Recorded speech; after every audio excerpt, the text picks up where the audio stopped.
Imagine pouring your heart, your soul, and $12 million into a dream for the ones you love most, only to have them spit in your face and call you nothing.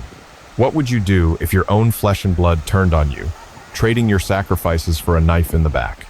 Picture this: a father betrayed by his daughter, ambushed by vultures who want his empire, his name, his life. The money's gone, the trust is shattered, and the pain is a fire that won't die.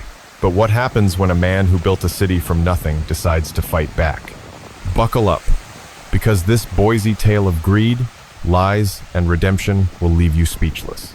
Stick with Revenge X to find out how far betrayal can cut and how sweet justice tastes. Welcome to Revenge X, where electrifying stories of betrayal and triumph set your soul ablaze. We're thrilled to have you join our community of viewers who celebrate unyielding resilience and fierce courage. Hit that subscribe button to never miss a heart-pounding tale, and it'd be incredible if you smashed the like button, shared this video, or dropped a comment with the time and city or country you're watching from. Your likes, shares, and heartfelt comments are the greatest spiritual gift, the fuel that keeps this channel burning bright.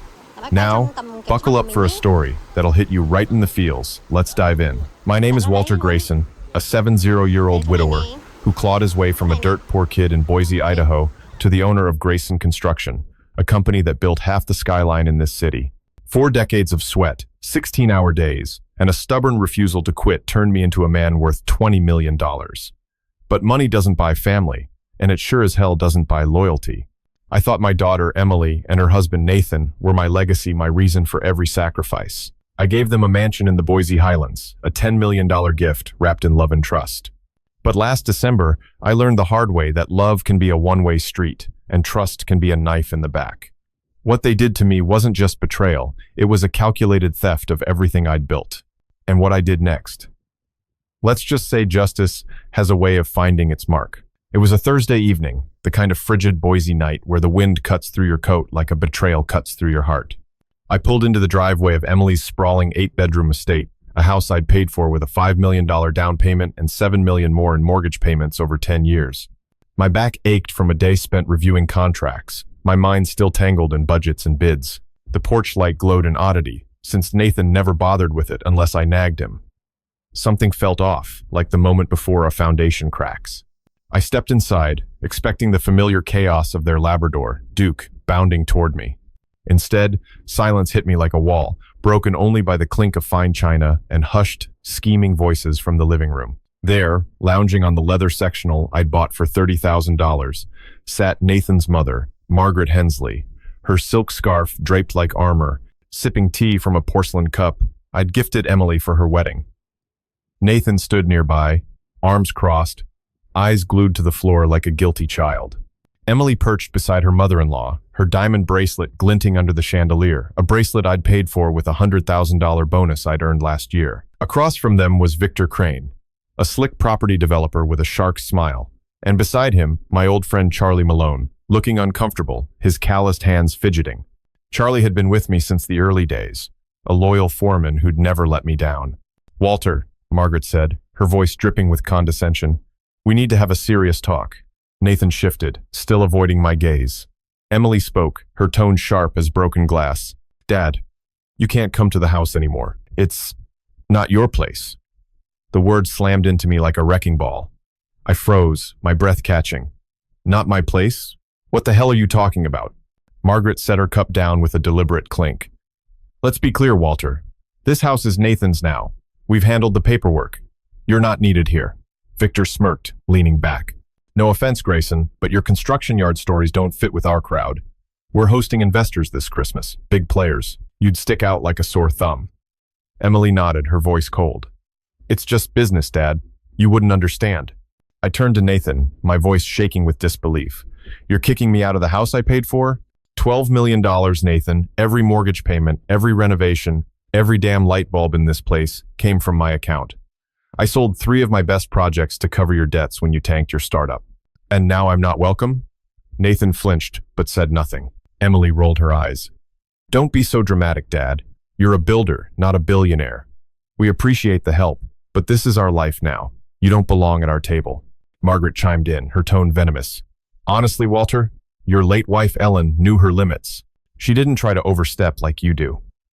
That was a dagger to my heart, Ellen, who died 10 years ago, pouring her soul into raising Emily. Charlie stood, his face red with anger. This is garbage, Walter. You've carried these people for years, and they treat you like dirt. I held up a hand to quiet him, but my chest burned with a mix of rage and heartbreak. I looked at Emily, my only child, the girl I'd rocked to sleep, the reason I'd worked myself to the bone. Emily, is this what you want? To erase me from the life I built for you? She hesitated, then looked away. It's just how it has to be, Dad. Maybe you can stay with Aunt Linda or something.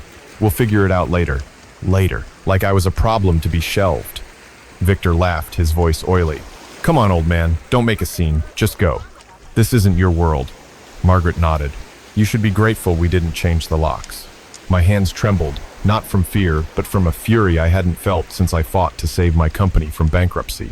I wanted to scream, to tear down the walls I'd paid for, to shake Emily until she remembered who her father was. But a colder resolve settled in a plan forming in the ashes of my trust. They thought they could discard me? They'd learn what happens when you betray the man who gave you everything. You want me gone? I said, my voice low and dangerous. Fine, but you'll wish you'd never said those words. I turned, my boots heavy on the marble floor I'd installed. Emily called after me, her voice weak. Dad, wait. But the door slammed shut behind me, the Boise cold biting my face as I stepped into the night. I climbed into my truck, the same Chevy I'd driven for 20 years, and sat there, staring at the house glowing with lights I'd funded. My phone buzzed, probably Emily, trying to smooth things over with empty promises. I ignored it. Instead, I dialed my lawyer, Rachel Hayes, a woman who'd fought my battles in courtrooms for a decade. Rachel, I said, my voice steady despite the storm in my chest. They crossed the line. Get everything ready. I'm done playing nice. She didn't hesitate. I've got the documents, Walter. You sure? I glanced back at the house, its warmth a cruel lie. I've never been surer. As I drove into the Boise night, the city's Christmas lights blurred through my tears, each one a reminder of the family I thought I had. Emily's betrayal wasn't just a rejection. It was a theft of my love, my trust, my life's work. Nathan, Margaret, and Victor had played me for a fool, but they didn't know who they were dealing with. I wasn't just a contractor. I was a man who'd built an empire and could bury theirs. By the time I was done, they'd learned the cost of betraying Walter Grayson. The Boise night wrapped around my truck like a shroud as I drove away from Emily's mansion, the glow of their Christmas lights fading in my rearview mirror. My hands gripped the steering wheel, knuckles white, my chest tight with a storm of rage and heartbreak. I'd poured $12 million into that house. Every mortgage payment, every custom window, every blade of grass on their manicured lawn, and they'd tossed me out like yesterday's trash. Emily's words, Nathan's silence, Margaret's venom, and Victor's smug grin burned in my mind, each one a fresh cut. But it wasn't just the rejection. It was the realization that my daughter, my flesh and blood, had chosen their side over mine. I wanted to scream, to turn back and tear that house apart brick by brick, but something colder took hold, a resolve to make them pay, not with fists, but with the truth they thought they could bury. I pulled into a 24-hour diner off Vista Avenue, the kind of place where truckers and insomniacs nursed cheap coffee under flickering neon. The bell above the door jangled as I stepped inside, the smell of greasy hash browns and stale cigarette smoke hitting me like a memory of simpler days. I slid into a cracked vinyl booth, my hands still shaking, as I ordered a black coffee from a waitress named Doreen, her apron stained, but her smile kind. Across the diner, I spotted my old accountant, Linda Voss, hunched over a laptop, her glasses reflecting spreadsheets. Linda had been with me for 20 years, a straight shooter who'd caught every penny I'd funneled to Emily and Nathan. She looked up, waved, and slid into my booth, her eyes narrowing at my expression. Walter, you look like you've seen a ghost. What's wrong? Before I could answer, the diner door swung open, and in strutted Derek Holt, a sleazy contractor who'd been sniffing around my business for years, always looking to undercut me. His leather jacket reeked of cheap cologne, and his smirk was pure poison. Well, Walter Grayson, sulking in a dive like this? Heard your princess and her prince kicked you to the curb? Guess you're not the big shot you thought, huh, old man? His voice was loud, drawing stares from the diner's late-night crowd. Bet they're laughing their asses off in that fancy house you bought 'em. My jaw tightened, the urge to slam his face into the counter surging like a tidal wave. But Linda put a hand on my arm, her voice low. Don't, Walter, he's not worth it. I took a breath, forcing my voice to stay calm. Derek, you're a vulture picking at scraps. Keep talking, and you'll find out how fast I can still swing. He laughed, a grating, hyena-like sound. Swing? You're a fossil, Grayson. Stick to writing checks for your ungrateful kid. Oh wait, she don't want you around no more, does she? The diner went quiet, forks pausing midair. Doreen, wiping down the counter, shot Derek a look that could curdle milk. Get out, Holt, before I call the cops, she snapped. Derek sneered but backed off, tossing a final jab. Keep crying, old man. Your daughter's got new daddy now. Victor Crane's calling the shots. He sauntered out, leaving the door slamming in his wake. Linda leaned forward, her voice urgent. What the hell's he talking about, Walter? I stared into my coffee, the black surface reflecting my exhaustion. Emily and Nathan told me I'm not welcome for Christmas. Said I'd ruin their vibe with Victor's investors. Margaret and Victor backed them up. Told me the house is Nathan's now, like I didn't pay $12 million to keep it standing. Linda's face hardened. 12 million? Jesus, Walter, I warned you about overextending for them. They're bleeding you dry. Her words stung because they were true. Every month, I'd sent $250,000 to cover their mortgage, their vacations, their designer clothes. I'd sold 3 commercial properties to bail Nathan out when his crypto scheme crashed, losing me $5 million more. For 10 years, I'd been their ATM, thinking it was love, thinking it was family. Now, I saw it for what it was. Exploitation, dressed up in Emily's smiles and Nathan's promises. My heart ached, not just for the money, but for the years I'd spent believing they cared. I'd given up vacations, new trucks, even my own home repairs to keep their dream alive, and they'd repaid me with a knife in the back. Derek's right about one thing, I said, my voice barely above a whisper. Victor's pulling strings. He's got Emily and Nathan wrapped around his finger, and Margaret's eating it up. Linda shook her head, her eyes fierce. Then fight back, Walter.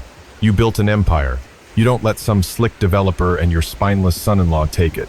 Call Rachel. Get the paperwork. I nodded, but inside I was tearing apart. Emily's face flashed in my mind, her as a toddler, clinging to my leg, begging for one more bedtime story.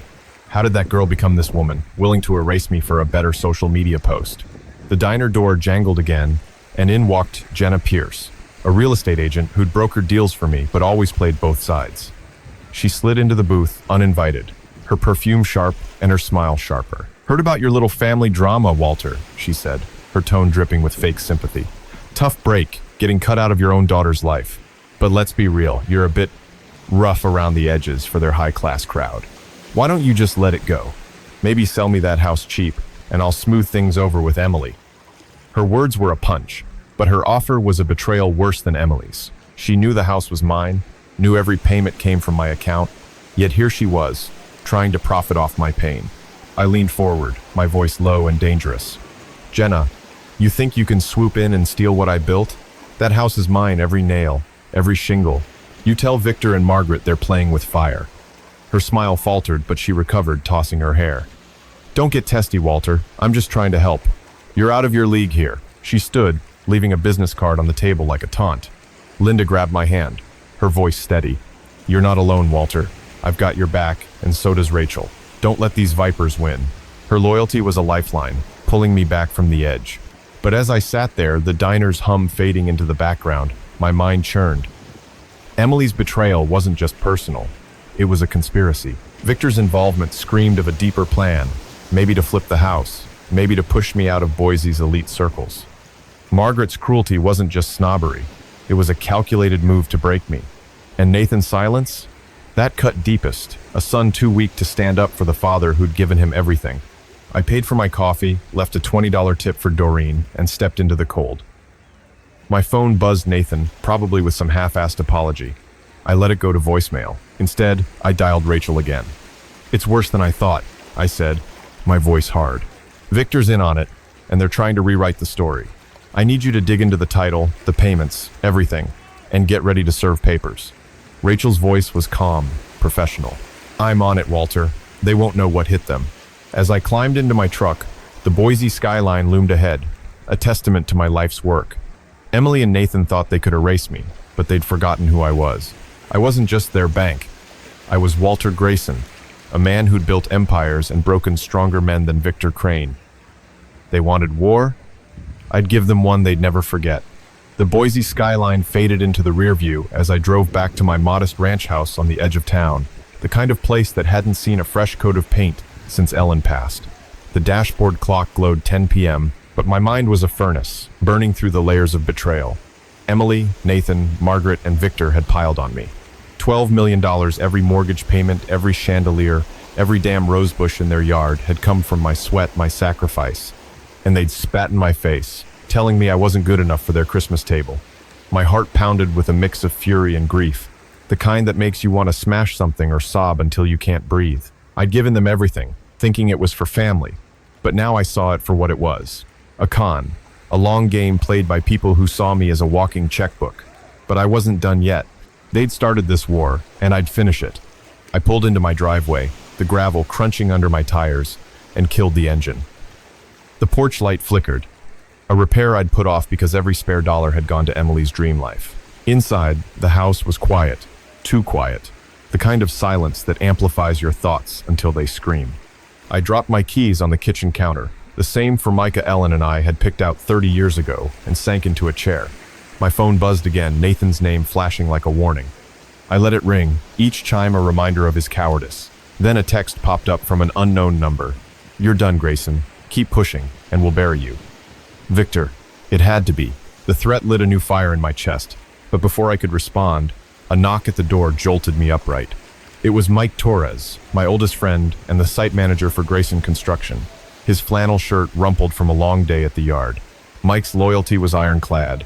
He'd stood by me through bankruptcies, strikes, and Ellen's funeral. "Linda called me," he said.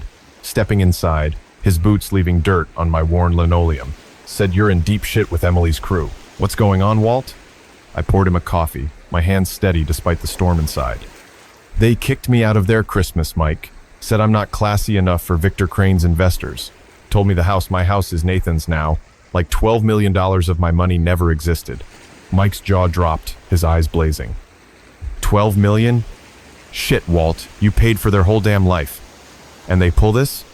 You gotta hit back, hard. Before I could answer, the door flew open, no knock, just a blast of cold air and the swagger of Bobby Blade Russo, a low-life contractor who'd been poaching my clients for years.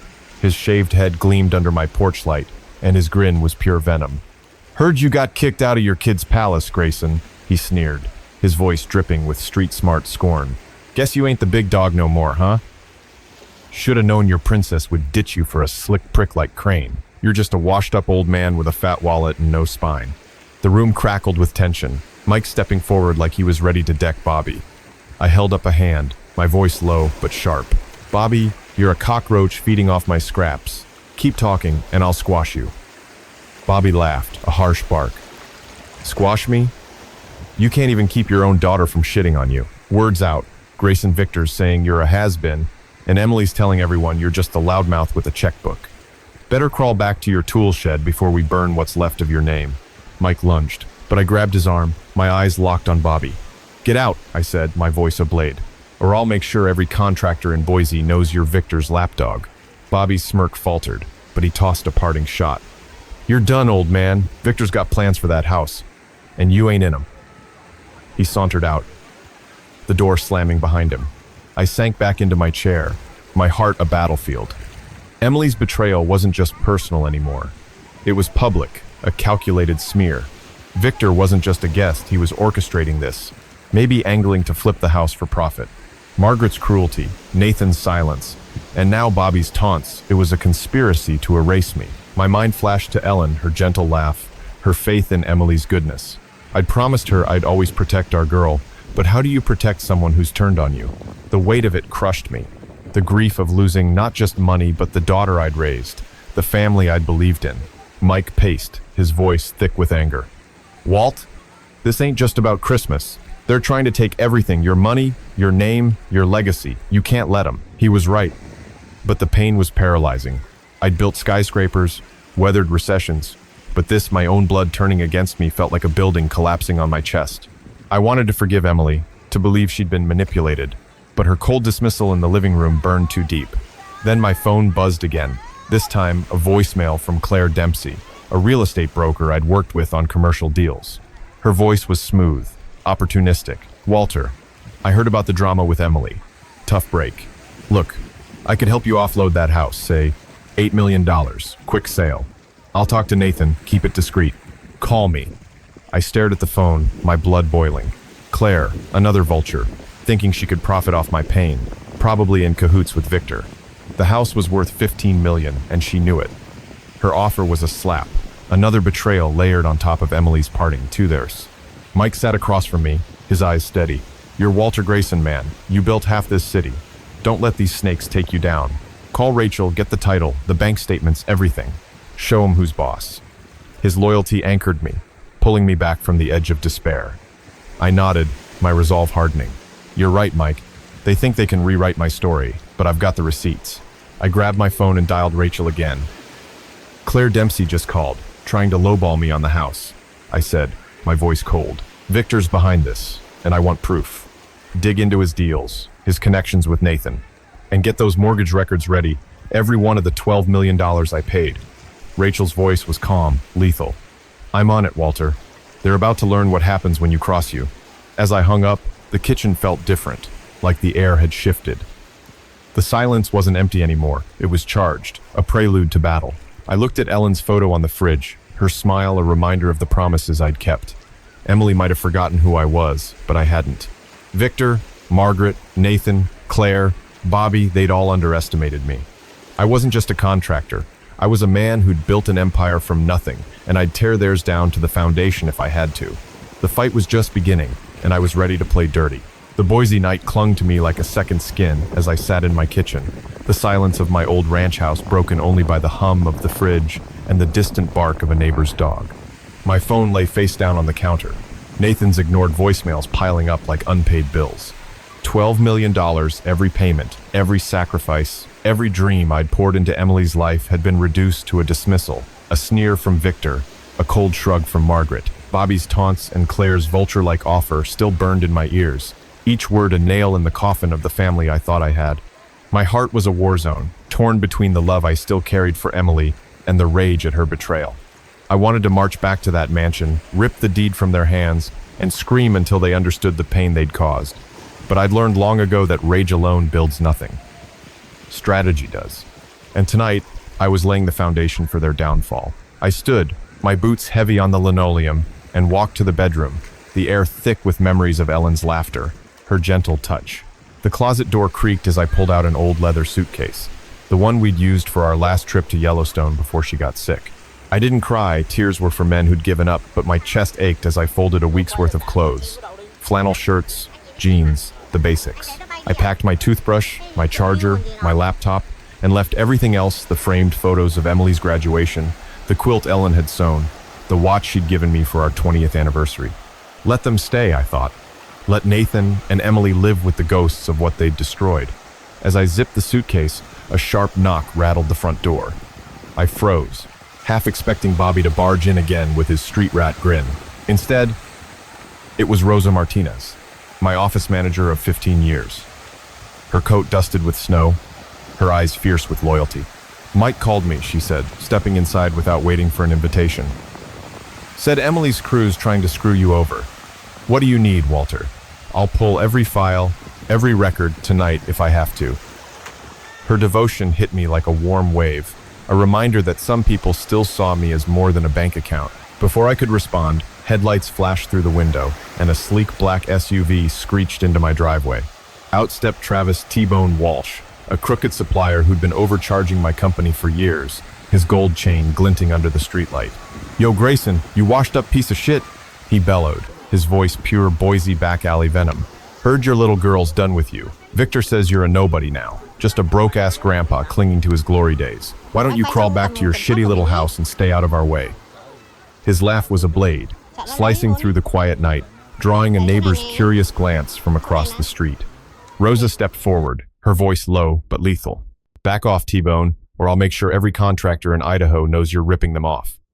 I grabbed her arm, my own voice steady despite the fire in my chest. "Travis, you're a leech who's been skimming my contracts for years. Keep talking, and I'll have the IRS crawling up your ass by Monday." His smirk wavered, but he spat on my lawn. "You're done, old man. Victor's got plans, big plans, and you're just roadkill." The door hadn't even closed behind him when my phone buzzed with a call from Stephanie Klein, a local journalist who'd covered my company's rise but always had an eye for a quick buck. Her voice was syrupy, manipulative. "Walter, I heard about the mess with Emily and Nathan. Tough stuff. I'm writing a piece for the Boise Chronicle, local tycoon betrayed by family. Give me an exclusive, and I'll spin it your way. Otherwise, Victor's already talking, and it ain't pretty. Her words were a fresh betrayal, another vulture circling my pain for profit. I could almost hear Victor's smirk behind her offer, his scheme to ruin my name spreading like wildfire. Stephanie, I said, my voice cold as the December air. You print one word from Victor, and I'll bury you with every receipt I've got. $12 million says I'm the one who tells this story.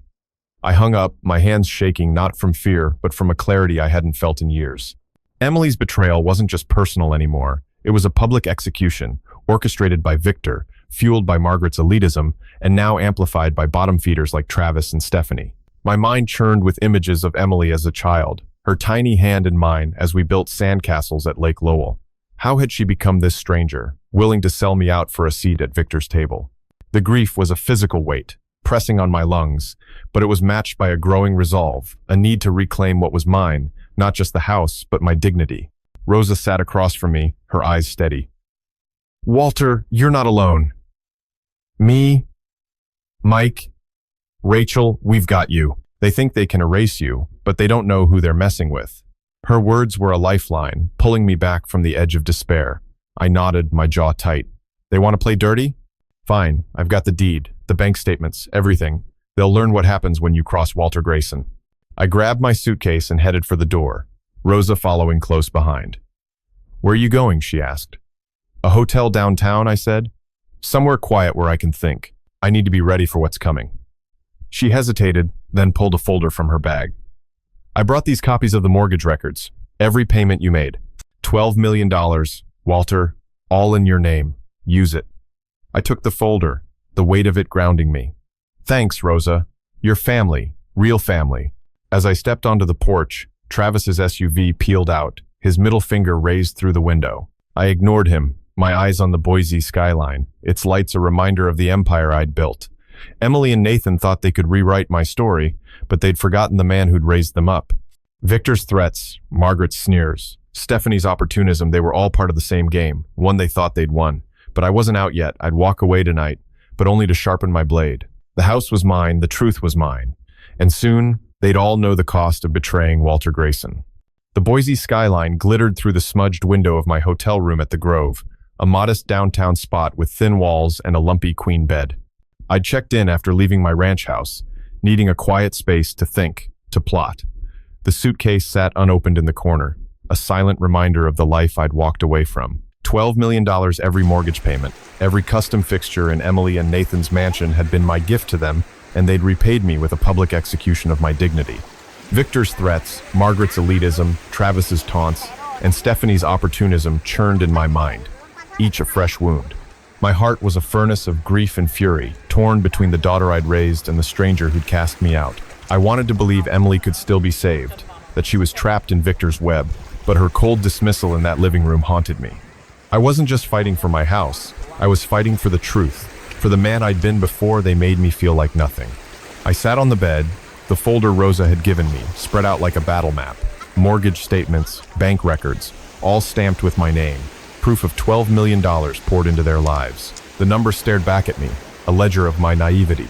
I'd seen this coming: Nathan's growing distance, Margaret's subtle digs, Emily's shift from gratitude to entitlement, but I'd ignored it, blinded by a father's love. Now, the betrayal was a living thing, clawing at my chest. I wanted to storm their mansion, shove these papers in their faces, but that was too easy. They'd mocked me, tried to erase me. I'd make them choke on their own arrogance. A sharp rap at the door snapped me out of my thoughts. It was Sam Carter, my longtime lawyer and a bulldog in the courtroom, his tie loose from a late night at the office. Rosa filled me in, he said, tossing his briefcase on the bed. Emily and Nathan pulled a fast one, huh? We've got the paperwork to bury them, Walter. Your name's on everything: title, mortgage, the works. Say the word, and I'll start the process. His loyalty was a lifeline, grounding me in a sea of deceit. Before I could respond, my phone buzzed with a text from an unknown number. Back off, Grayson, or we'll make sure everyone in Boise knows you're a deadbeat loser. The words dripped with Victor's venom, but the number wasn't his.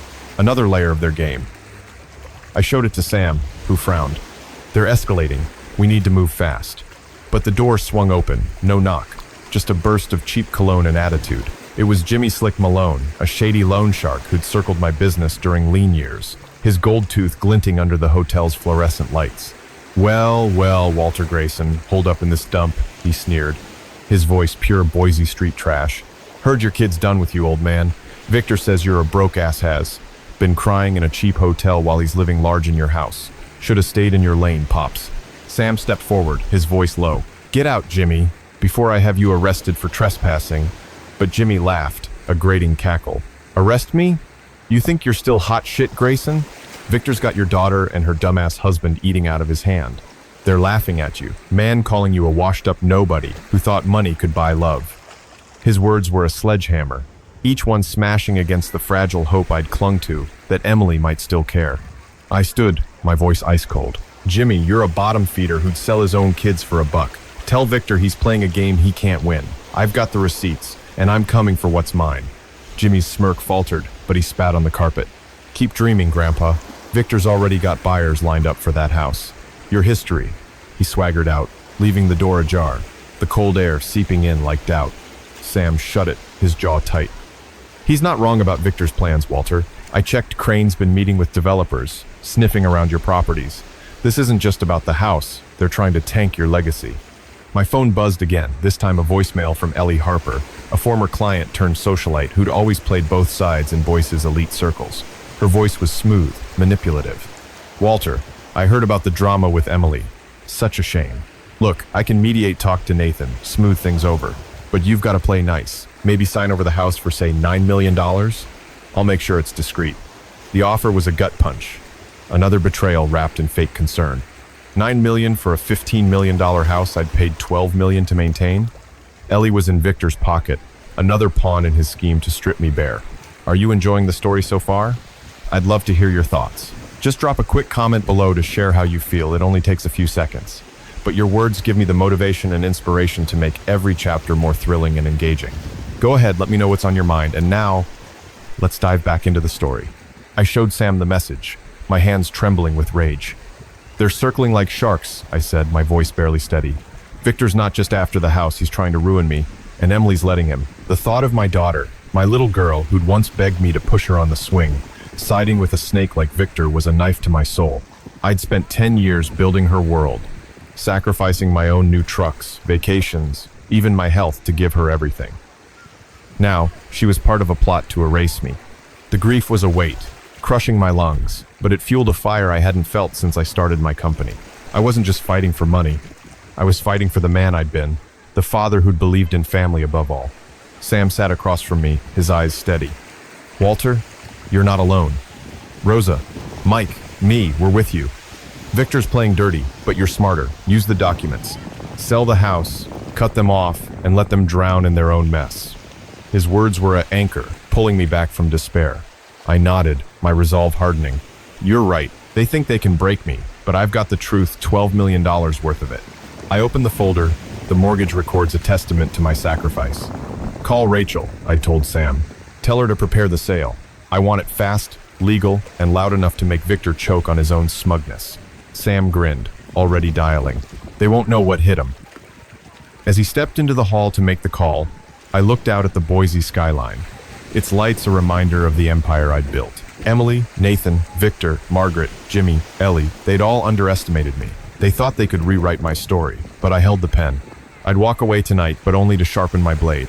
The house was mine, the truth was mine, and soon they'd face the consequences of betraying Walter Grayson. The Boise sunrise bled through the hotel room's cheap curtains, painting the walls in shades of gold and regret. I sat on the edge of the bed, the folder of mortgage records spread across the chipped desk, each page a testament to the $12 million I'd sunk into Emily and Nathan's world. The weight of their betrayal, Emily's cold dismissal, Nathan's silence, Margaret's elitism, Victor's schemes, Jimmy's taunts, and Ellie's opportunism pressed against my ribs like a collapsing scaffold. My heart churned with grief for the daughter I'd lost and fury at the vultures circling my legacy. I'd built an empire from nothing, but now I was fighting to reclaim my own name. The pain was raw, a wound that throbbed with every memory of Emily's childhood laughter, now drowned out by her choice to side with snakes. But this morning, something shifted a clarity. a resolve to turn their betrayal into their undoing. I wasn't just Walter Grayson, contractor. I was a man who'd survived worse storms than this. I sipped black coffee from a styrofoam cup, the hotel's complimentary brew bitter but grounding. The documents stared back at me. Bank statements, title deeds, every payment meticulously logged, all in my name. I'd seen this coming, Nathan's excuses, Emily's growing distance, Victor's shadow looming, but I'd clung to hope, to the promise I'd made Ellen to protect our girl. Now, that hope was ash, and in its place burned a plan.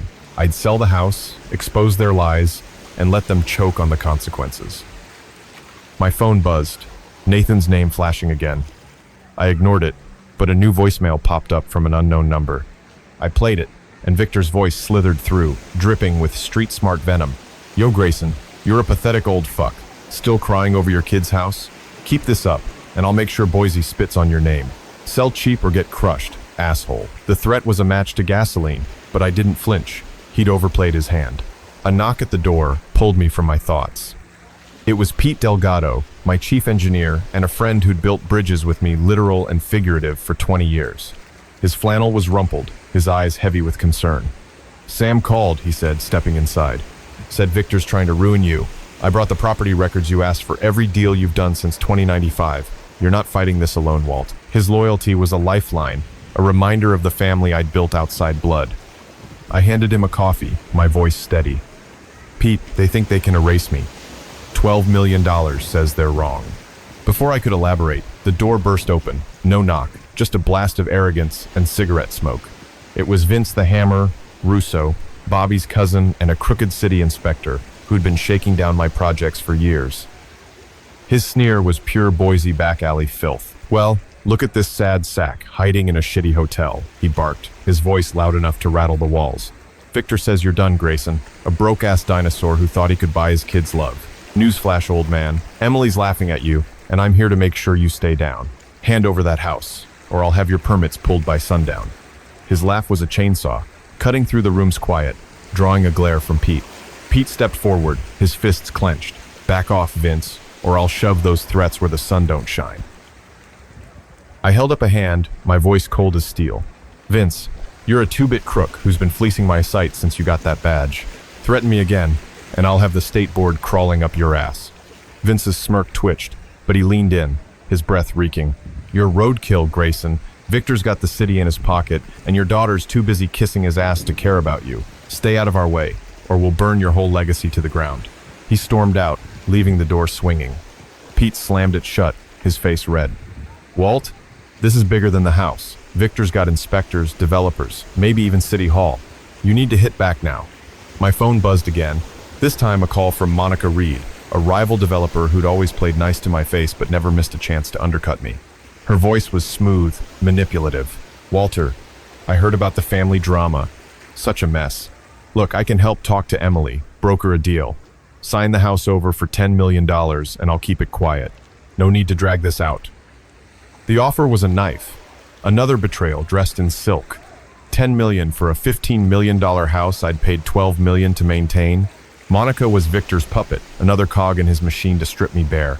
I showed Pete the phone, my hands trembling with rage. They're all in on it, I said, my voice low. Victor's not just after the house, he's trying to destroy me, and Emily's letting him. The thought of my daughter, my little girl who'd once drawn me crayon pictures of our family, siding with this cabal was a gut punch. I'd given up my health, my savings, my dreams to give her a life I never had, and now she was complicit in their plot to erase me. The grief was a tidal wave, threatening to drown me, but it fueled a fire I hadn't felt since I started my company. I wasn't just fighting for my legacy, I was fighting for the father I'd been, the man Ellen had loved. Pete sat across from me, his eyes fierce. You're Walter Grayson, Walt. You built this city. Victor's a snake, but you're a goddamn lion. Use the documents, sell that house, expose their lies, and let them choke on it. His words were a spark, igniting my resolve. I nodded, my jaw tight. You're right. They think they can break me, but I've got the truth, $12 million worth of it. I grabbed my phone and dialed Rachel, my lawyer.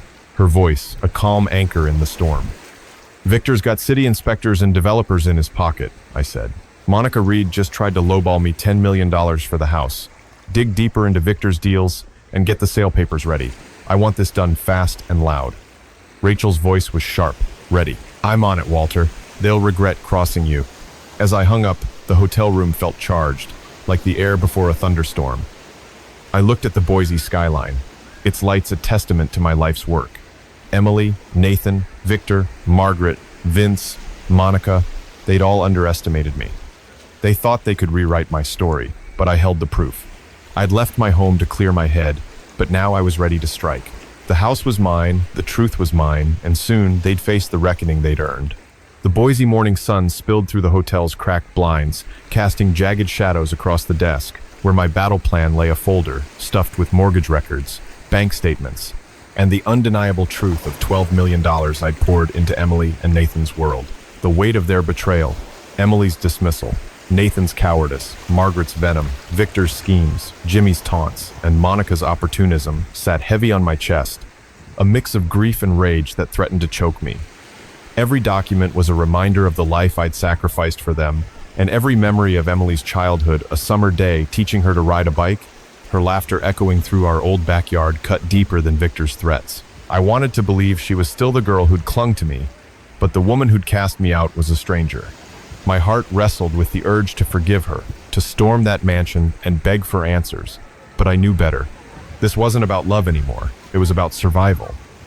About reclaiming the legacy they thought they could steal. I sipped lukewarm coffee from a paper cup, the hotel's breakfast bar, a far cry from the gourmet brunches Emily bragged about on Instagram. The documents spread before me were my ammunition, the title in my name, every payment traced to my accounts, proof that their perfect life was built on my blood and sweat. Victor's voicemail, Jimmy's intrusion, and Monica's lowball offer had clarified their game. They weren't just after the house. They were after my name, my reputation, my place in Boise. But I'd built skyscrapers from nothing. I'd be damned if I let them tear me down. A sharp knock at the door broke my focus. It was Carla Nguyen, my company's CFO, and a friend who'd balanced my books through recessions and booms. Her sharp eyes scanned the room, landing on the folder. Pete called, she said, setting her briefcase down. Said Victor's got half the city in his pocket. I pulled every financial record tied to that house, $12 million, all yours. We can end this, Walter. Her loyalty was a beacon, pulling me back from the edge of despair. Before I could respond, the hotel phone rang, its shrill tones slicing through the quiet. I answered, and a gravelly voice barked through Ricky Knuckles Delgado, a thug-turned developer who'd been Victor's muscle for years. Yo, Grayson, you sorry-ass old fuck, he sneered, his Boise Street drawl thick with contempt. Victor says you're done, man. Keep clutching those papers and we'll torch your whole damn legacy. Emily's laughing at you, crying to her new daddy Victor about what a loser you are. Hand over the house, or we'll make sure Boise knows you're a washed-up nobody. His laugh was a gut punch, raw and vicious, each word designed to break me. Carla grabbed the phone, her voice sharp. Back off, Knuckles, or I'll have the feds digging into your shady deals by noon. I took the receiver, my voice cold as steel. Ricky, you're Victor's errand boy, nothing more. Tell him I've got $12 million worth of proof, and I'm coming for what's mine. He snorted. Proof? You're a fossil, Grayson. Victor's got buyers lined up, and your daughter's already planning her next vacation with your money. Stay down, or we'll bury you. The line went dead, leaving a ringing silence. Carla's eyes blazed. They're scared, Walter. That's why they're hitting so hard. But before I could answer, my cell buzzed with a text from Lauren Baxter, a city councilwoman I'd worked with on zoning deals, her tone always teetering between ally and opportunist. Walter, heard about the family mess. Let's talk, sell the house to my investors for $8 million, and I'll keep Victor off your back. No need to make this ugly. The offer was a betrayal wrapped in civility, another knife in my back. $8 million for a $15 million house I'd paid $12 million to maintain? Lauren was playing both sides, likely taking a cut from Victor's scheme. I showed Carla the text, my hands trembling with fury. They're all in on it, I said, my voice low. Victor's not just stealing the house, he's trying to erase me. And Emily's standing by while he does it. The thought of my daughter, my little girl who'd once begged me to fix her broken dolls, siding with this cabal, was a wound that bled fresh. I'd skipped heart checkups, sold properties, and worked nights to fund her dreams, and now she was complicit in their plot to destroy me. The grief was a tidal wave, threatening to drown me, but it fueled a resolve I hadn't felt since I started my company. I wasn't just fighting for my legacy, I was fighting for the father I'd been, the man who'd believed in family above all. Carla sat across from me, her eyes steady. You're Walter Grayson, Walt. You built this city. Victor's a snake, but you're a titan. Sell that house, expose their lies, and let them choke on their own greed." Her words were a spark, igniting my will to fight. I nodded, my jaw tight. "You're right, they think they can break me, but I've got the truth, $12 million worth of it." I grabbed my phone and dialed Rachel, my lawyer, her voice a calm anchor in the storm. "Lauren Baxter just tried to lowball me $8 million for the house," I said. "Victor's got city officials in his pocket. Dig into his investors, his deals with Baxter, everything, and get the sale papers ready fast and loud."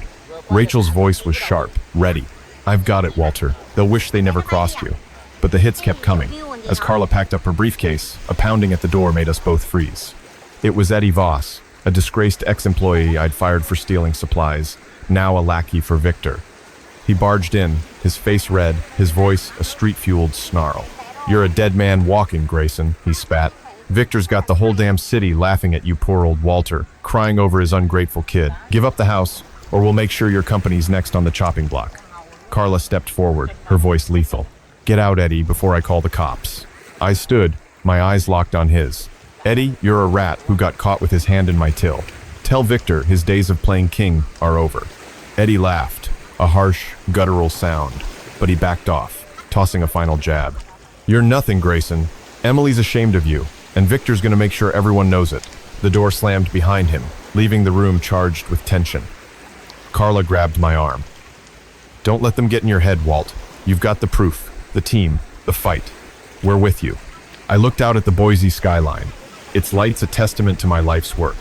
Emily, Nathan, Victor, Margaret, Ricky, Lauren, Eddie, they'd all underestimated me. They thought they could rewrite my story, but I held the evidence. I'd left my home to regroup, but now I was ready to strike. The Boise skyline shimmered beyond the hotel window, a glittering reminder of the empire I'd built, now under siege by the very people I'd trusted most. The folder of documents, proof of $12 million poured into Emily and Nathan's mansion, sat on the desk, a silent weapon in a war I hadn't chosen but was damn sure going to win. Victor's threats, Margaret's elitism, Ricky's taunts, Lauren's schemes, and Eddie's betrayal burned in my chest, a volatile mix of grief and rage. Emily's silence was the deepest cut, her choice to side with vultures over her own father, a wound that bled with every heartbeat. I'd spent decades building a life for her, sacrificing my health, my dreams, my peace, only to be cast out like a stranger. The urge to confront her, to demand answers, clawed at me. But I'd learned long ago that raw anger builds nothing. Strategy does. Today, I'd set the trap that would make them choke on their own greed. I sipped cold coffee from a chipped motel mug, the bitter taste grounding me as I reviewed the plan with Carla's meticulous records. Every mortgage payment, every wire transfer, all in my name. Victor's citywide conspiracy developers, inspectors, councilwomen was bigger than I'd feared, but I'd faced worse odds starting my company from a single hammer. My phone buzzed, Nathan's name flashing again, his voicemails piling up like unpaid debts. I ignored it, but a new text from an unknown number lit up the screen. "Give it up, Grayson, you broke-ass loser.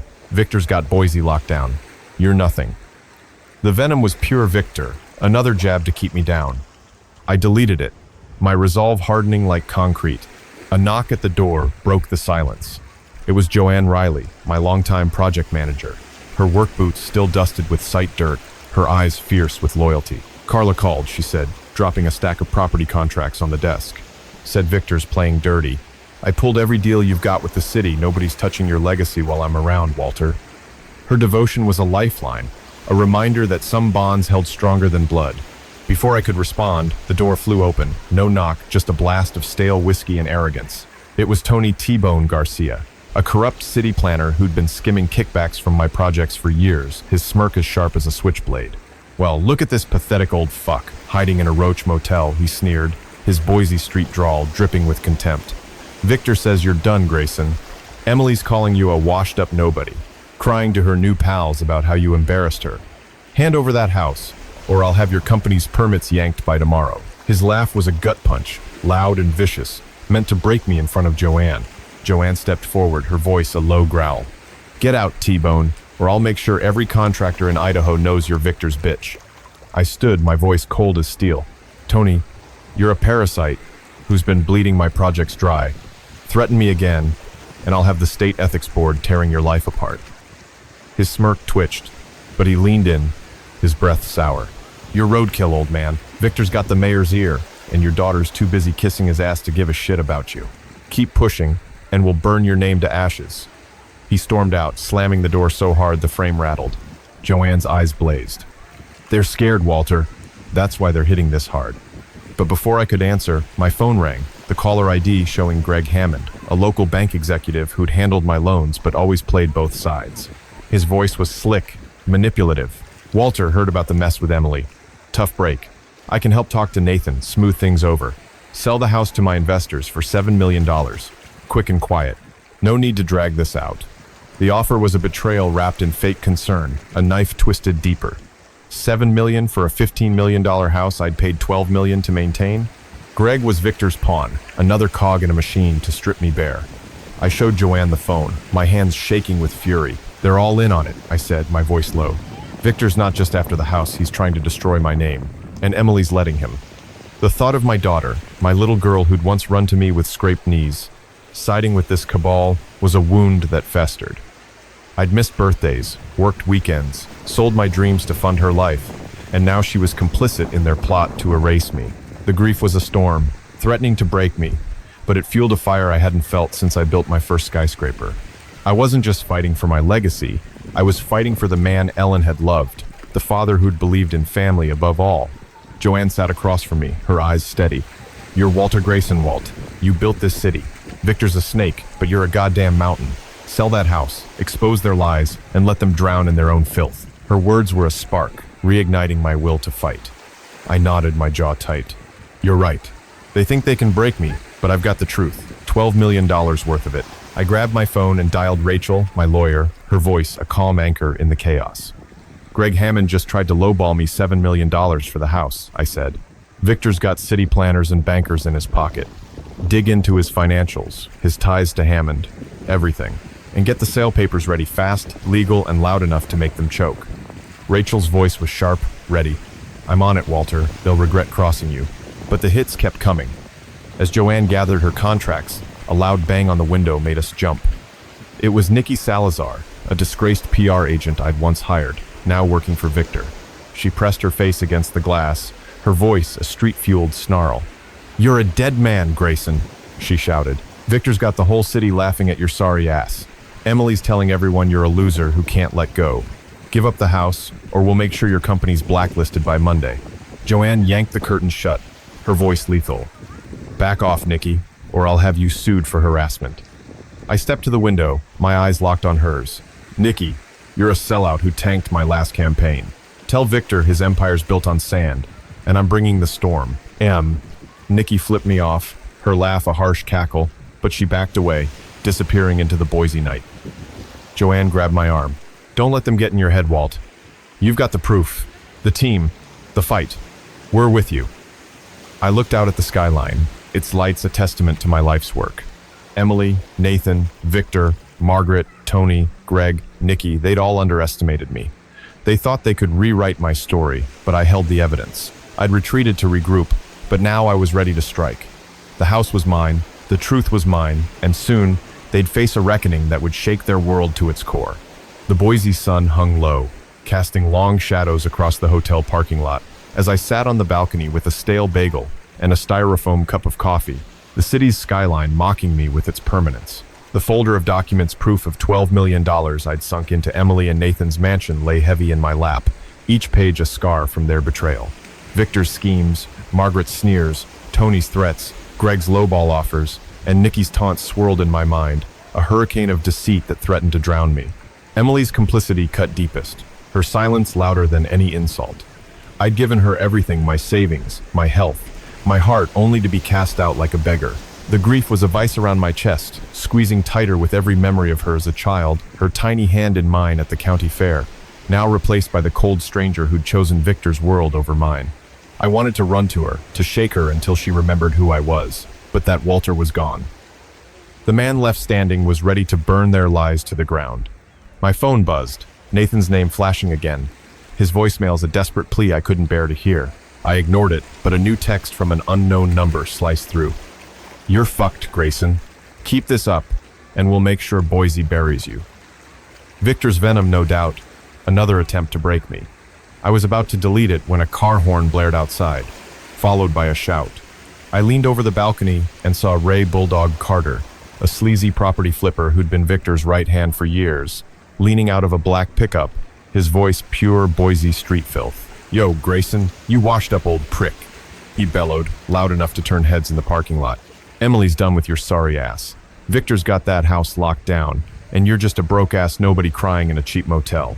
Give it up, or we'll torch your whole damn life." His laugh was a chainsaw, cutting through the morning quiet, drawing stares from a couple loading their SUV nearby. Before I could respond, a familiar truck pulled up. Maria Lopez, my lead architect and a friend who designed half my projects, her eyes blazing with loyalty. She jumped out, her work boots hitting the pavement hard. "Back off, Bulldog, or I'll have every permit you've ever touched audited by lunch," she snapped, her voice a whip. I leaned over the railing, my voice cold. "Ray, you're a bottom feeder who's been riding Victor's coattails for years. Tell him I've got $12 million worth of truth, and I'm coming for what's mine." Ray's smirk faltered, but he spat on the ground. "Truth? You're a fossil, Grayson. Emily's telling everyone you're a loser who can't let go. Victor's already selling that house to his crew. You're done." He peeled out, tires screeching, leaving a cloud of dust and malice. Maria climbed the stairs, her face set. "Walter, this is war. Victor's not just after the house, he's trying to ruin you." She handed me a USB drive. "Every contract, every payment, every deal tied to that property. You're not alone in this." Her loyalty was a lifeline, pulling me back from the edge of despair. But before I could thank her, my phone rang. Karen Walsh, a local real estate appraiser who'd always played neutral but never missed a chance to profit. Her voice was smooth, manipulative. "Walter, I heard about the drama with Emily. Such a mess. I can appraise the house for you, say. $6 million. Quick and clean. I'll talk to Nathan, keep it civil. No need for a fight." The offer was a betrayal wrapped in kindness, a knife twisted deeper. $6 million for a $15 million house I'd paid $12 million to maintain? Karen was Victor's stooge, another pawn in his game to strip me bare. I showed Maria the phone, my hands shaking with rage. "They're all in on it," I said, my voice low. "Victor's not just stealing the house, he's trying to erase my name, and Emily's standing by while he does it." The thought of my daughter, my little girl who'd once begged me to read her bedtime stories, siding with this cabal was a wound that bled fresh. I'd worked nights, sold assets, skipped doctor visits to fund her life, and now she was complicit in their plot to destroy me. The grief was a storm, threatening to break me, but it fueled a fire I hadn't felt since I started my company. I wasn't just fighting for my legacy, I was fighting for the father I'd been, the man Ellen had loved. Maria sat across from me, her eyes fierce. "You're Walter Grayson, Walt. You built this city. Victor's a snake, but you're a goddamn giant. Sell that house, expose their lies, and let them choke on their own greed." Her words were a spark, reigniting my resolve. I nodded, my jaw tight. "You're right. They think they can break me, but I've got the truth, $12 million worth of it." Oh, but the hits kept coming. As Maria zipped her jacket, a loud crash echoed from the parking lot. I rushed to the balcony and saw Tommy "Spike" Rivera, a disgraced zoning official who'd been fired for taking bribes, smashing a bottle against my truck's windshield. "You're done, Grayson," he shouted, his voice a street-fueled snarl. "Victor's got the city laughing at your pathetic ass. Emily's ashamed of you, and we're gonna make sure your company's blacklisted by Monday." Maria grabbed her phone, already dialing the cops, but I stepped forward, my eyes locked on Tommy's. "Spike, you're a rat who got caught with your hand in the till. Tell Victor his empire's built on lies, and I'm bringing the wrecking ball." Tommy laughed, a harsh, guttural sound, but he backed off, tossing a final jab. "You're nothing, Grayson. Emily's done with you, and Victor's gonna make sure everyone knows it." He vanished into the morning haze, leaving my truck's windshield cracked. Maria grabbed my arm. "Don't let them get in your head, Walt. You've got the proof, the team, the fight. We're with you." I grabbed my phone and dialed Rachel, my lawyer, her voice a steady anchor in the chaos. "Karen Walsh just tried to lowball me $6 million for the house," I said. "Victor's got zoning officials and appraisers in his pocket. Dig into his ties to Walsh and Rivera, and get the sale papers moving fast and loud." Rachel's voice was sharp, ready. "I'm on it, Walter. They'll wish they never crossed you." As I hung up, the hotel balcony felt charged, like the air before a lightning strike. I looked out at the Boise skyline, its lights a testament to my life's work. Emily, Nathan, Victor, Margaret, Ray, Karen, Tommy, they'd all underestimated me. They thought they could rewrite my story, but I held the evidence. I'd retreated to plan, but now I was ready to strike. The Boise Sunday morning was gray and heavy, the clouds pressing low like a judgment waiting to fall. I stood outside Emily and Nathan's mansion, the $15 million monument to my sacrifice, clutching a leather briefcase stuffed with documents. The title deed, $12 million in mortgage payments, and receipts for every repair I'd funded. Victor's schemes, Margaret's elitism, Ray's taunts, Karen's lowball offers, and Tommy's vandalism had built a fire in my chest, but Emily's betrayal was the fuel that kept it burning. Her silence, her choice to side with vultures over her own father, was a wound that throbbed with every step. I'd given her my life, my savings, my health, my dreams, only to be cast out like garbage. The urge to forgive her, to believe she'd been manipulated, clawed at me, but the truth was colder. She'd chosen this.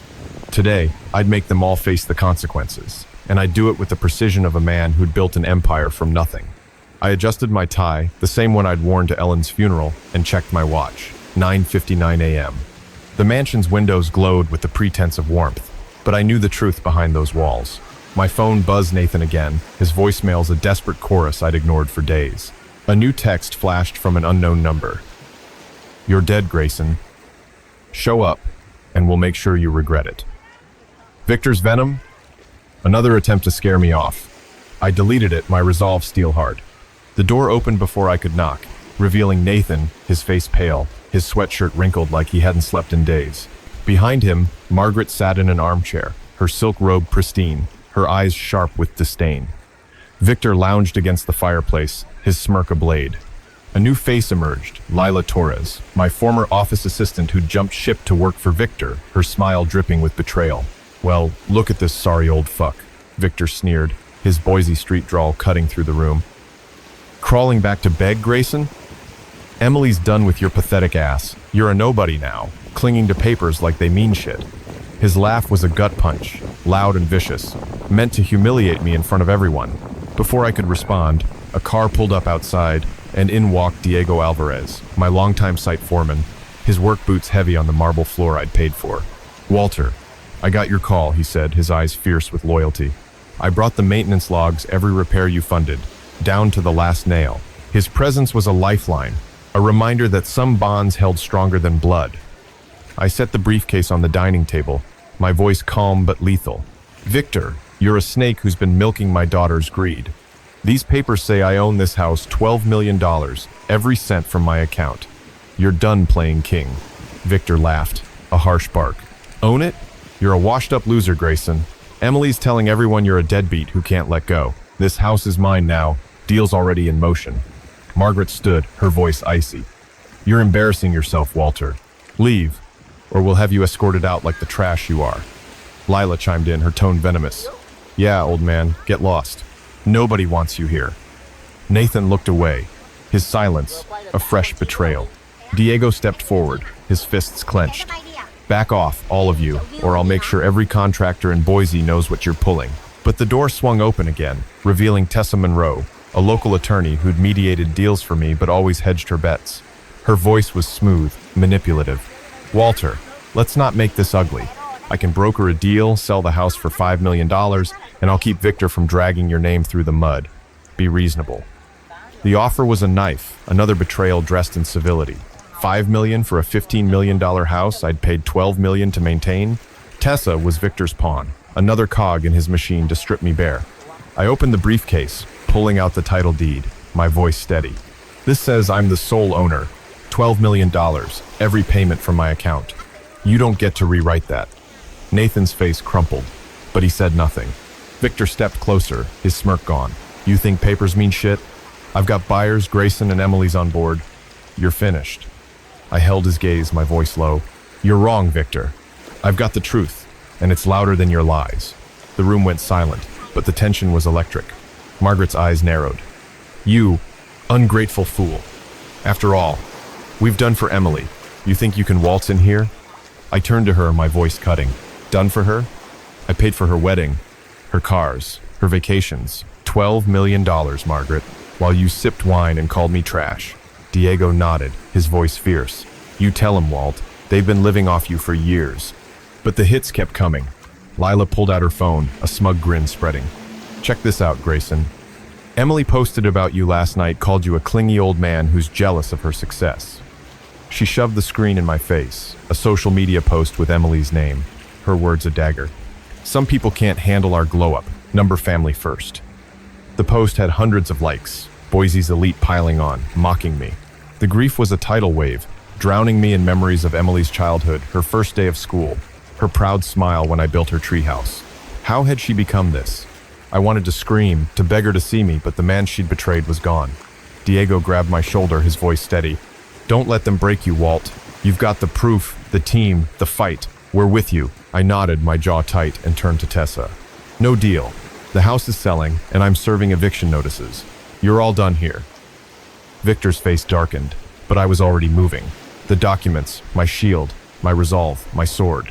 I looked around the room one last time, the mansion I'd built now, a battlefield. Emily, Nathan, Victor, Margaret, Lila, Tessa, they'd all underestimated me. They thought they could rewrite my story, but I held the evidence. The house was mine, the truth was mine. And today, they'd learn the cost of betraying Walter Grayson. The Boise wind howled through the streets as I drove away from Emily and Nathan's mansion, the echo of their stunned silence louder than any argument. The confrontation had been a surgical strike. My briefcase of documents, $12 million worth of truth, had shattered their illusions of control. Victor's threats, Margaret's disdain, Lila's betrayal, and Tessa's scheming offer had fueled my resolve. But Emily's complicity was a wound that bled with every heartbeat. Her social media post, calling me a jealous has-been, was a public execution of the father I'd been, the one who'd worked nights to fund her dreams. The grief was a tidal wave, threatening to drown me in memories of her childhood, her first piano recital, her proud grin when I'd built her a playhouse. How had she become this stranger, siding with vultures to erase me? I wanted to turn back, to beg her to see me. But the man she'd betrayed was gone. I was Walter Grayson, and I'd make them pay for every lie. Back at the hotel, I sat in the dim light of my room, the city's skyline, a faint glow through the fog window. My phone buzzed relentlessly, Nathan's calls, now joined by Margaret's. Their voicemails, a chorus of panic I refused to hear. A new text flashed from an unknown number. "You're a dead man, Grayson. Keep this up, and we'll make sure you're nothing but a memory." Victor's venom. Another desperate jab. I was about to delete it when a loud bang rattled the door, followed by a voice dripping with Boise street filth. "Open up, you washed-up old fuck." It was Marco Blade Vargas, a shady real estate broker who'd been Victor's fixer for years, his leather jacket reeking of cigarette smoke. "Victor says you're done, Grayson. Emily's calling you a pathetic loser, crying to her new crew about how you're dragging her down. Hand over that house, or we'll make sure your company's toast by morning." Before I could respond, a familiar figure stepped from the shadows of the hallway, Lena Brooks, my longtime contracts manager, her eyes blazing with loyalty. She'd driven through the night, her pickup parked outside. "Back off, Marco, or I'll have every deal you've touched audited by dawn," she snapped, her voice a whip. I opened the door, my voice cold as steel. "Marco, you're a bottom feeder who's been skimming Victor's scraps. Tell him I've got $12 million worth of proof, and his game's over."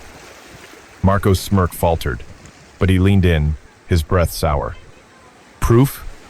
You're a nobody, Grayson. Emily's done with you, and Victor's got the city locked down. Keep pushing, and we'll burn your whole damn legacy to the ground." He spat on the floor and stormed off, his boots echoing down the hall. Lena stepped inside, slamming the door. "Walter, this is bigger than the house. Victor's got brokers, officials, the whole damn city. But I've got your back. Every contract, every receipt, ready to go." Her loyalty was a lifeline, pulling me from the edge of despair. But before I could thank her, my phone rang. Phil Carter, a local judge I'd known for years, his tone smooth but calculating. "Walter, heard about the family mess. Let's keep this civil. I can mediate sell the house for $4 million, and I'll make sure Victor backs off. No need for a war." The offer was a betrayal wrapped in judicial robes, a knife twisted deeper. $4 million for a $15 million house I'd paid $12 million to maintain? Phil was in Victor's pocket, another pawn in his scheme to strip me bare. I showed Lena the phone, my hands trembling with rage. "They're all in on it," I said, my voice low. "Victor's not just stealing the house, he's trying to erase my name, and Emily's letting him.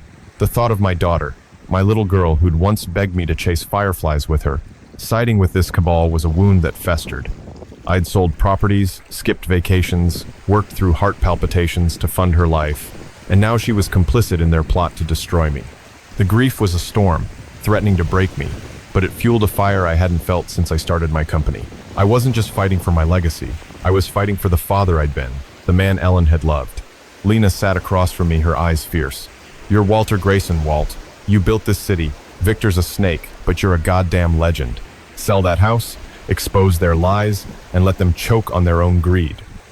Her words were a spark, reigniting my resolve. I nodded, my jaw tight. "You're right. They think they can break me, but I've got the truth, $12 million worth of it. M's." But the hits kept coming. As Lena gathered her papers, a loud crash echoed from the parking lot. I rushed to the window and saw Gina Holt, a disgraced social media influencer who'd once worked for my company's PR, spray painting my truck with "loser" in red. "You're done, Grayson," she screamed, her voice a street-fueled snarl. "Victor's got the city laughing at your sorry ass. Emily's telling everyone you're a jealous old man who can't let go. Give up, or we'll make sure your company's blacklisted." Lena grabbed her phone, dialing the cops, but I stepped outside, my eyes locked on Gina's. "Gina, you're a sellout who tanked my last campaign. Tell Victor his empire's built on lies, and I'm bringing the hammer."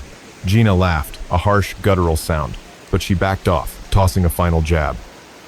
"You're nothing, Grayson. Emily's ashamed of you, and Victor's gonna make sure everyone knows it." She vanished into the night, leaving my truck defaced.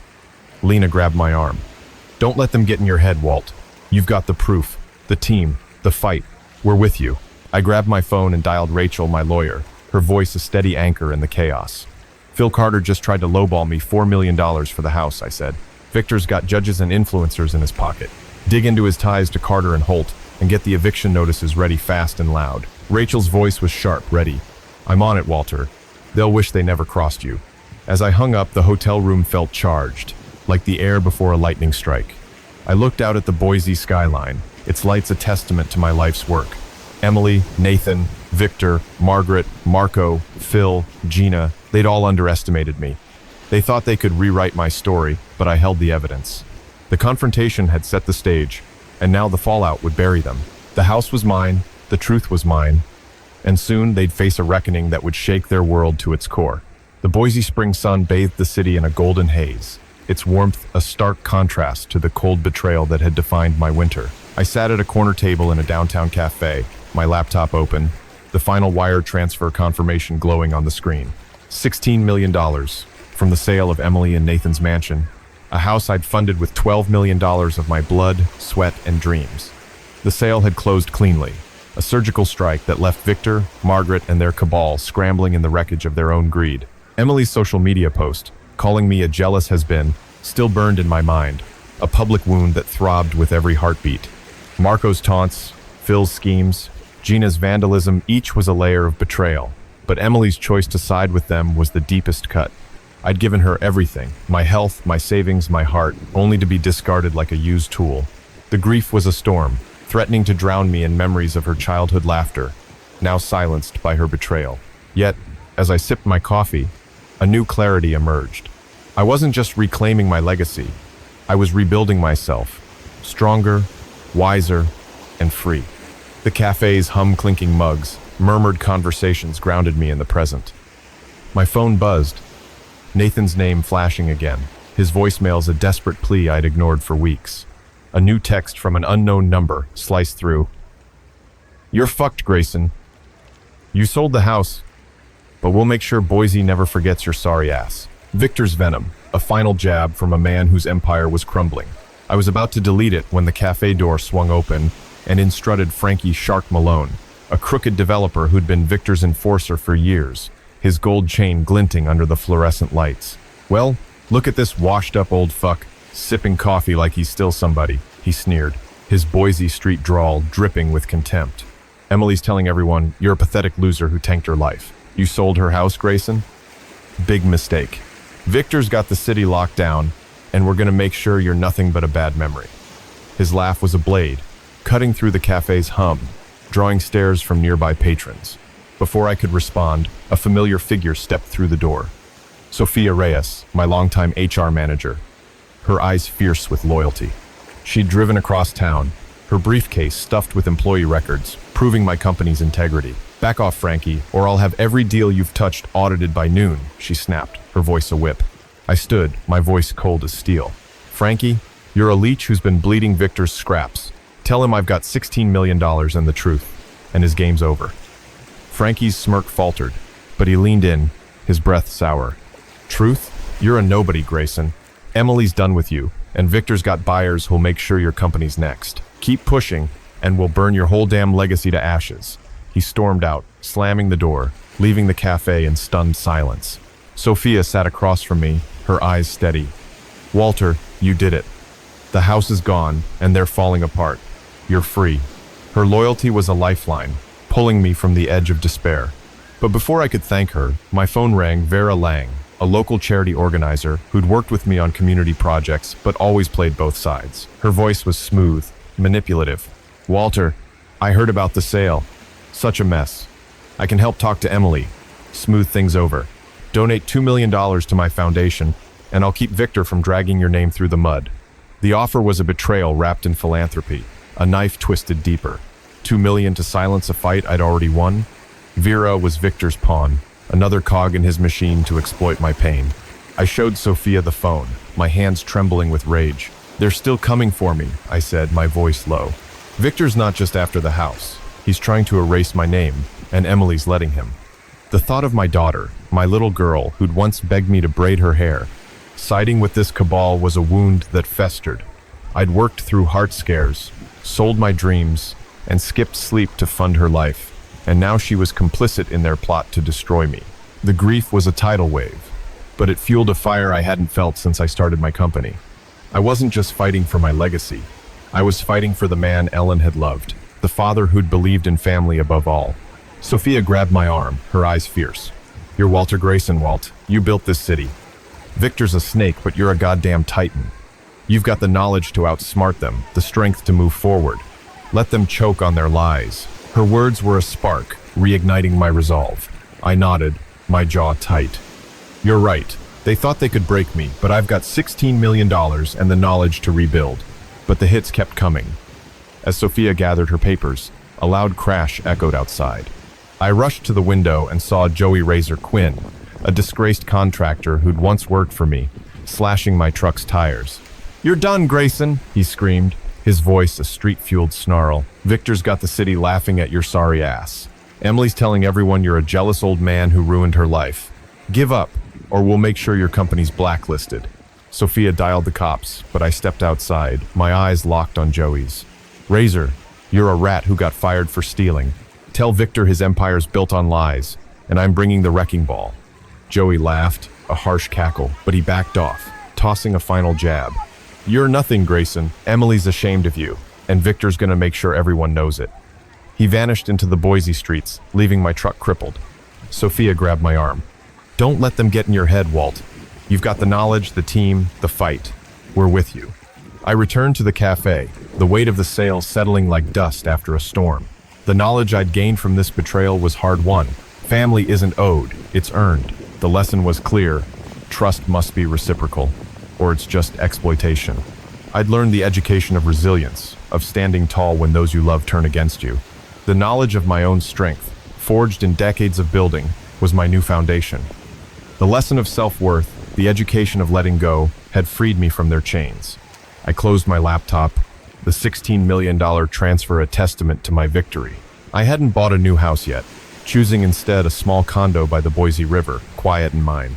No one told me how to arrange the furniture. No one criticized my coffee order. For the first time in years, I breathed free, the education of my own value sinking in. The lesson of this ordeal was simple. You can't buy love, but you can reclaim your life. The education of moving forward, of finding new family and those who stand by you, was my new beginning. To everyone watching this story on Revenge X, what do you think? How does this tale of betrayal and redemption hit you? Share your thoughts in the comments. Let us hear the lessons you've learned from your own battles, the knowledge that shaped your heart. Hit that subscribe button, like, and share Revenge X for more gripping stories every day. Here's to your health, your strength, and your journey to a joyful life.